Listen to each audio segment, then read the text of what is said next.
What's going on, gents? Welcome to the Red Pill Ranger. I am your host, the Red Pill Ranger. Today, this video is going to be brief, and it's going to be about how women will break you down. They will have your life looking like a third world country if you allow it.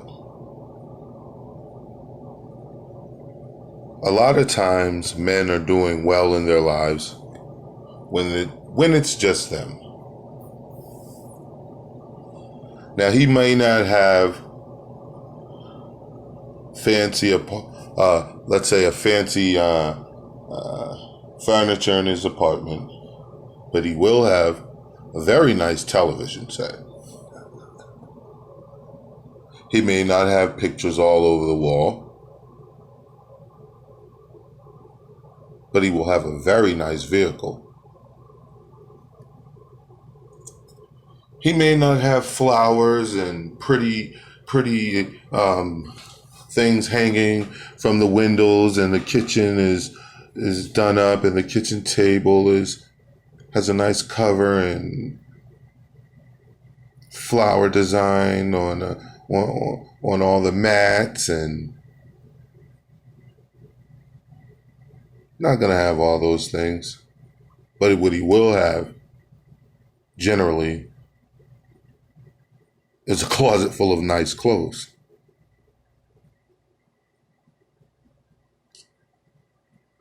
And another thing that I learned when I was single, no children,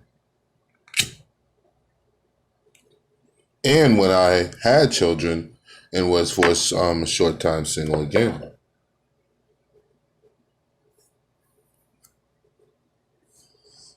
What I noticed was, what you always have is extra money.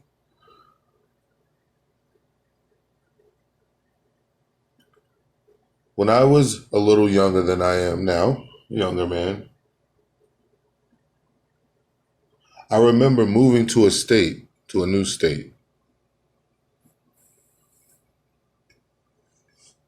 It was actually Columbus, Ohio. I went out there for a fresh start. I think at the time I was 23, maybe 24. I took a job at a temp service just to have a job immediately. As soon as I got there, I remember it. It was a work today, pay today place. At the University of Ohio State, the Ohio State University Hospital. It was a nice little gig. I landed a full-time job at Big Lots. It was a warehouse out there. It was 3 days, 12-hour shifts, and as long as you came each day, they basically paid you for 40. As long as you fulfilled your 12-hour shift for the weekend, it was Friday, Saturday, Sunday. So, of course, guys, you're getting the picture. Single guy, young guy. I go out there, I land a good regular gig. I think at the time, this is, early 2000s, 2001, 2, something like that. I was making like $13 an hour, $14 an hour, which netted me about $500-600 a week. Then after that, I would work through the temp, like I said, during the week when I wasn't at work, and get paid doing that. All right. And that job was about $90 a day. So after about a month or two of doing this, I started to notice how I always had about $300 to $400 in my wallet, in my pocket. At this time, I wasn't a real credit cardy guy because I don't trust systems like that. So I always had about $300-400 in my wallet. I always had, listen to this, at minimum, at this time it started happening, it began, but it was a carry-on. I had a minimum cash about $2,300 to $2,500. I had about 2 checks from the regular job, the big lots, the big checks, under my bed, under my mattress, uncashed.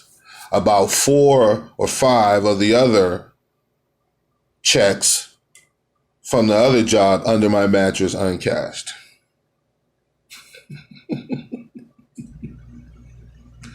I used to eat corned beef hash and eggs for breakfast, lunch, and dinner. Occasionally, I would spoil myself or do well for me, take care of myself, and go get a gyro or a sub, or order me some wings, or go to the mall and eat at one of the little fancy restaurants or whatever. You know why? Because I could afford it, and it meant nothing to me. I could afford it because most of the time I did what most guys know you have to do. I punished myself. I restricted myself. I restricted myself so that when I wanted to splurge, I could. I remember buying a Toyota Supra Targa top. My whole roof came off, pearl white. I went right to the dealer and bought it, cash. My brother-in-law was the same way.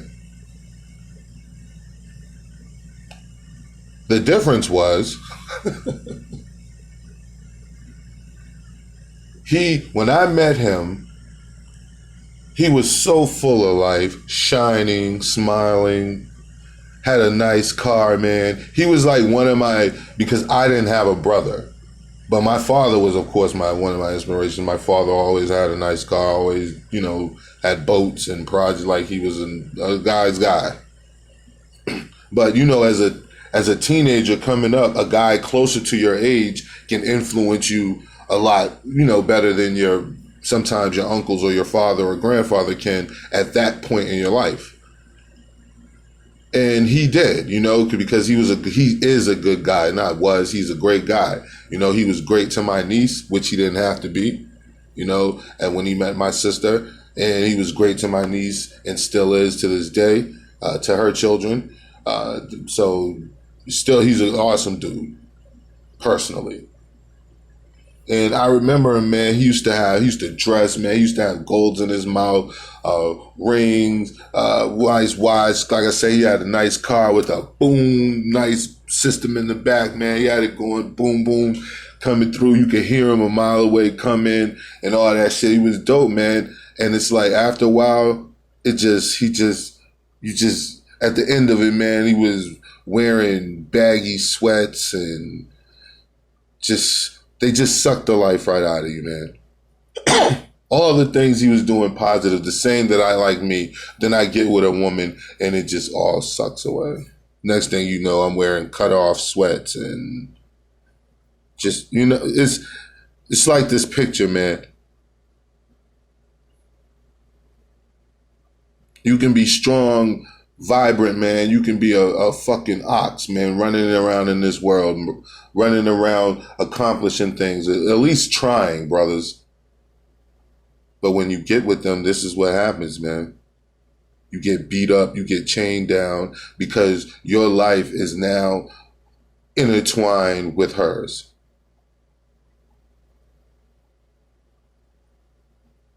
As a red pill content creator, do I preach against relationships? I preach against specific type of relationships.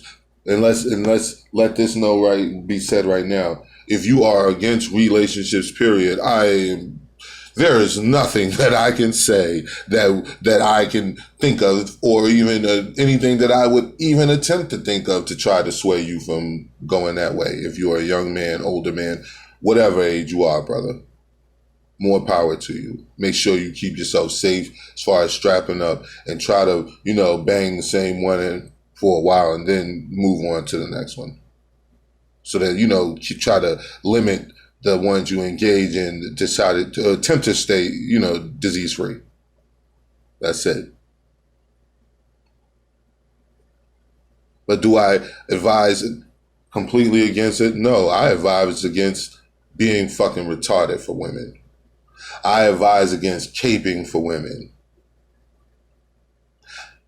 I also sometimes see why a lot of cultures didn't allow them to talk until they were home. Like in the Bible, there's a part in the Bible where it says, do not allow your women to preach. Do not allow them to speak. And if they have any questions, they may ask at home. And if you think about that right now and think about women and women that, especially women that are allowed to just carte blanche, run their mouth to their man, and think about what I just said. And I'm no way near like a Christian or anything of the sort. But I'm just saying, just think about that. Do not allow your women to preach. They are not allowed to speak in the church. If she has a question, she is to ask her husband at home. Now think about women and their mouths and the things they say and the unsubstantiated accusations they throw and hurl, and just imagine that. Just think of all that and then that verse. Would you say that is applicable to them? Should that or be applied? And that's just a question.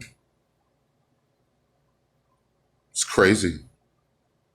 But when you get with women, man, remember, man, you're going to be a shining, strapping prince running around here. And the next thing you know, you're going to look like this. You're going to be broken down. You're going to be chained down because you're going to be chained to whatever she's going through. And she's not going to tell you everything. Just listen to me, man. If you're younger than me, if you're younger than 40 years old, listen to me. She's not going to tell you everything. If she did, you probably wouldn't deal with her. This has been the Red Pill Ranger.